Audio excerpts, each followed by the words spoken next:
Itu mengapa doa kita belum dikabulkan, berarti kita tidak bisa dipercaya oleh Allah, karena kalau itu dikabulkan akan merusak iman kita.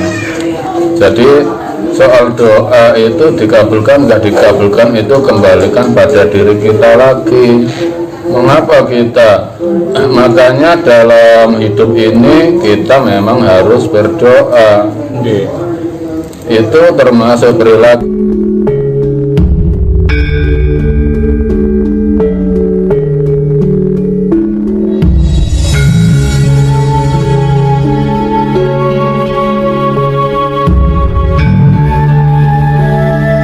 Titipan pertanyaan dari teman-teman Bano. Sejak kapan Allah itu mulai ada, Bano?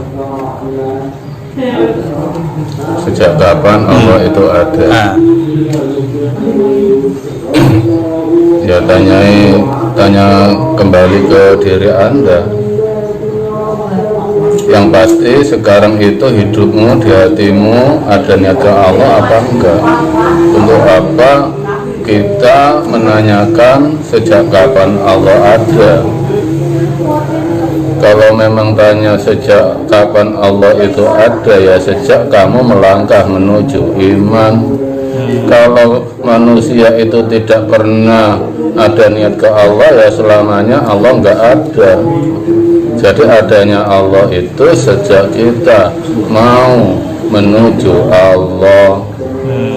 Karena kalau ditanya masa lalu untuk apa, jadi wujudkan Allah dalam hidupmu.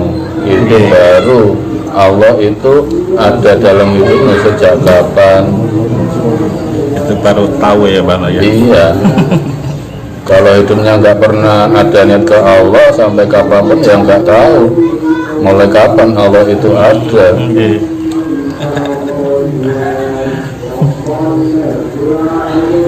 Terus ini Bano, doa mustajab yang cepat dikabulkan Tuhan itu seperti apa ya Bano?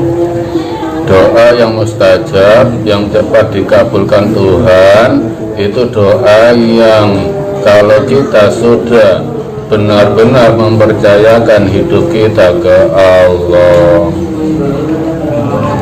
Itu mengapa doa kita belum dikabulkan, berarti kita tidak bisa dipercaya oleh Allah, karena kalau itu dikabulkan akan merusak iman kita.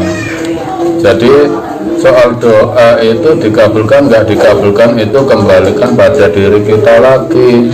Mengapa kita? Makanya dalam hidup ini kita memang harus berdoa. Itu termasuk perilaku zikir. Jadi untuk hidup ya kita syukuri hidup kita. Kalau memang nggak terima dengan apa yang diberikan Allah, ya minta pada Allah dengan kejujuran hati kita. Kalau meratapi takdir itu namanya mengutuk dirinya sendiri. Ya doa mustajab untuk apa kalau untuk merusak iman kita. Berarti doa yang belum dikabulkan oleh Tuhan itu kesalahan pada diri kita sendiri ya Pak? Iya. Karena apa? Menuntut Tuhan, mengatur Allah, nggak mau aturannya Allah, tapi tidak sesuai dengan apa yang kita sudah apa yang sudah kita berikan ke Allah. Hanya menuntut apa yang diberikan Allah pada kita. Ya konyol.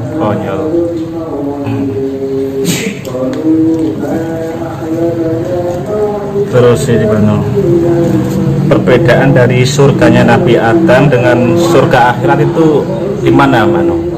Bedanya Bano? Kok ada ya perbedaan surga Nabi Adam? Oh maksudnya surga yang ditempati Nabi Adam dan surga akhirat. Kita nggak tahu perbedaannya. Surga Nabi Adam dulu ya hanya dalam Al-Quran kan Nabi Adam sebelum diturunkan ke bumi menempati surga. Nah, surga akhirat itu adanya setelah kiamat. Tapi sebelum kiamat untuk orang-orang yang beriman, begitu masuk ke alam kubur ya di situ ada surga kubur, ada neraka kubur. Jadi yang saya tahu oleh Allah, jamaah saya, saudara-saudara saya, kalau jalan-jalan ke neraka kubur sudah biasa melihat, menyaksikan siksa kubur, tapi nggak ada yang mampu melihat neraka yang sesungguhnya. Ini hanya cerita dari kalangan saya, dan demi Allah itu terjadi. Ada yang ingin menyaksikan neraka akhirat, dia hanya mengintip saja, otomatis wujud wajahnya kosong.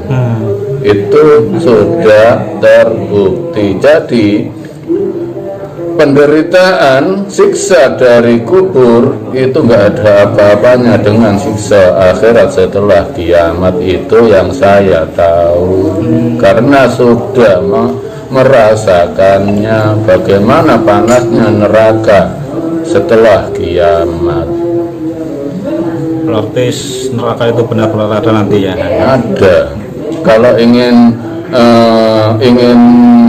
masuk neraka kubur, saya siap untuk mengajak jalan-jalan ke neraka kubur dan menyaksikan bagaimana orang-orang yang Anda idolakan, Anda yakini masuk surga, ternyata disiksa dalam kuburnya karena selama hidup menyembah ilmunya, menyembah akunya, tidak pernah menyembah Allah. Bisa saya buktikan.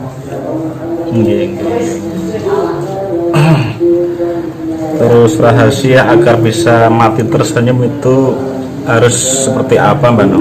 Mati tersenyum ya harus iman. Makanya Islam itu hasil Allah tersenyum dengan kita di kala mati. Kalau kita mati membawa iman, bukan agama Islam tapi mati membawa iman, itulah orang yang selamat, orang yang Islam. Dan disitulah ibaratnya saya mengibaratkan senyum Allah ya, dengan di dalam surat Yasin, salamun qaulan mir rabbir rahim wantazil yauma ayyuhal mujrimun. Itulah sambutan Allah untuk hamba-hambanya yang mati membawa iman, mendapat salam dari Allah. Wantazu, bahagialah ayyuhal mujrimun, dari orang-orang yang hidupnya untuk menuju aku. Mujrimun kan artinya orang-orang yang berpahala. Berpahala itu apa ya? Orang yang memang hidupnya menuju Allah.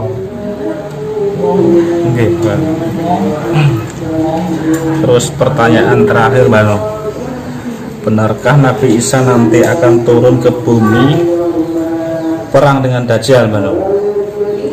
Benarkah Nabi Isa turun ke bumi perang dengan Dajjal?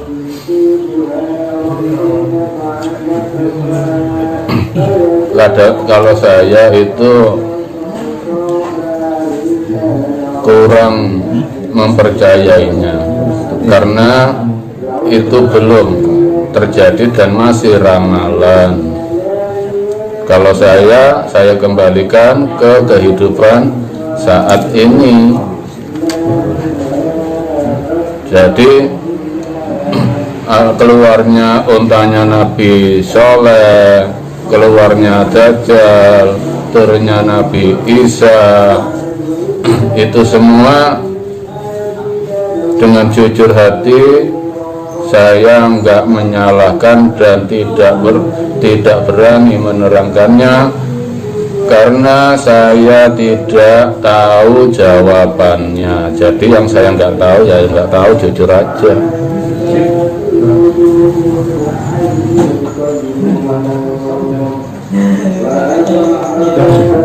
Cukup, Bano.